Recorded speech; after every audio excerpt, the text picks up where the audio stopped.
So, in following up some links on global warming and anthropogenic global warming and climate change, I came across some really interesting information. Now, I had seen a video, and I noticed it's been mirrored, or not mirrored isn't the right word. It's several other people have posted the same clip about a senior analyst at the EPA. This is not a new story. This is old news, but it's new to me. Alan Carlin. And the story goes, according to Fox News, is that Carlin was contributing his section to a report that the EPA was going to present to the Obama administration. Basically, the report, here's what the EPA, here's our opinion on man-made climate change, and, as to affect policy decisions. And, of course, everybody in the EPA was all for, we all in agreement with man-made global climate change, except for Alan Carlin, who his report proved that there was no evidence for that. All of that evidence was even being falsified, and all of this. Basically, he was a whistleblower saying that this data is false, and his report was buried. It was omitted from the EPA's report to the president. Now, at face value, you look at that and you think that's pretty shitty. It sounds pretty bad. It sounds like, wow, what a cover-up, what a conspiracy those people are doing. And when I first saw this video, I thought that's pretty shocking stuff. And I don't normally agree with the global warming deniers, but in this case, I thought they make a good point. So I started looking into it, and now here's I'm going to read this to you real quick here. I apologize for this is an article on newsbusters.com called "Meet Alan Carlin, the EPA's Inconvenient Voice." He writes that his supervisor, when he gave them this report, warned him that this could have a very negative impact on this office. And then later said that the comments do not help the legal policy or case for the EPA's position on global warming. In quotes, his comments do not help the legal policy or case. That's the actual quote that his supervisor gave. Now, very negative impact on this office. So of course we all know what that means, right? That means that because he was a dissenting voice, that because he didn't follow the party line, that it would have a negative impact. That if the truth got out, it would impact the EPA negatively, right? That's the content of his report was what was negative, according to, if you read this, and that's what the videos from the deniers are saying. And again, shocking. If true, it's pretty harsh, right? Comments do not help the legal policy or case. Well, yeah, he's saying that, we don't need to pass legislation on this issue because there's no such thing. That's what the report says. So I started looking into this more, and I found out something really, really funny. Do you know why the report was not published? Do you know, what wasn't published included in this thing to the president? Why it wasn't? What was wrong with the report? Was it that it dissented from the party view? Was it that? No. It was fucking plagiarized! Sorry for yelling. He stole this thing, and he tried to present it as his own work. He didn't cite anybody in it. He wrote it, and he stole it from anti-global warming blogs. Literally, at times, word for word, at the very most, barely reworded here and there. Sorry, I could not believe it. So, now, with that in mind, when his supervisor said that publishing this would have a very negative impact on this office, do you think it's possible, just possible, that it would have a negative impact if they tried to publish a report that was somebody else's work under somebody else's name?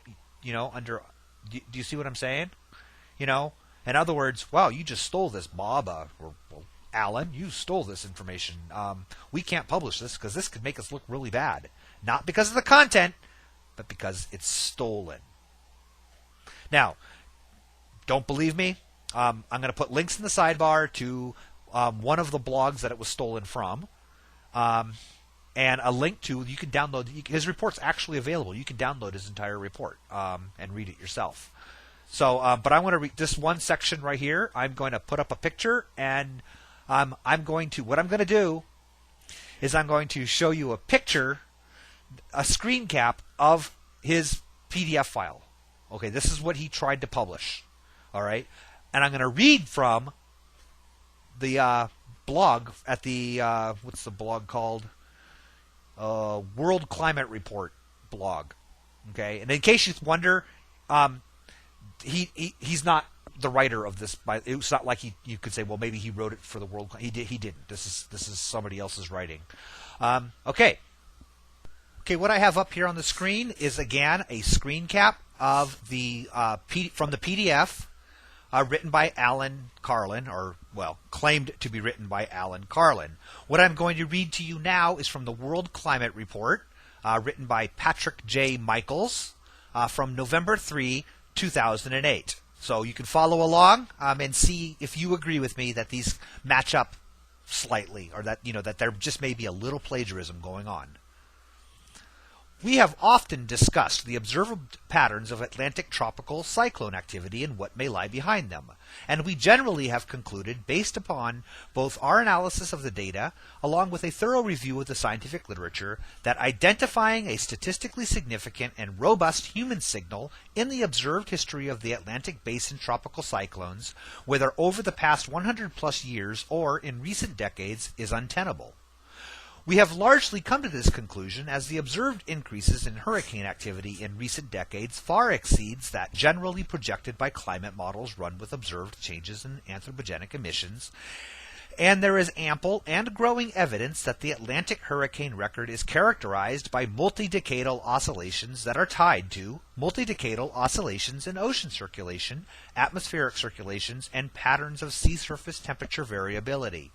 That these multi-decadal oscillations can be traced backward in time for at least several centuries is strong indication that they are a natural part of the Earth's climate system, rather than being primarily driven by human alterations of the Earth's atmosphere. This conclusion has important implications for the future, as it suggests that the sign and strength of the natural cycles controlling hurricane behavior wax and wane, so too will the future activity of Atlantic tropical cyclones, both in frequency and intensity. The contrary conclusion, that anthropogenic global warming is largely controlling the activity of Atlantic tropical cyclone activity, portends, conversely, an ever stormier future. So what can we get from this? Well, a couple of different things. First of all, and I know this is going to be news to everybody, okay? So I'm going to blow your minds here. I know I'm going to completely, it's going to be like Bizarro World. I'm going to turn everything upside down, completely blow your mind. Fox News doesn't accurately report news. They actually sometimes leave out important details that completely change the meaning or in context of one of the stories they're running, typically for a particular political agenda. I know, hard to believe, but it's true. Second thing, and this is probably, I guess, maybe the most important thing, and something I didn't know before today, but Alan Carlin is a douchebag, is a lying douchebag, and, well, again, like with many people, I hope that I'm wrong, and I hope there's a hell that he can rot in for being a plagiarist. And then not only being a plagiarist, but then after getting caught, rather than, ashamedly going back to his office and wondering why am I such a douchebag, maybe go home and put a gun in his mouth, he goes on the lecture circuit to these anti-global warming people, talking about how he too, like the expelled guys, he too was unfairly silenced because of his views. Anyway, thought I'd share that with you.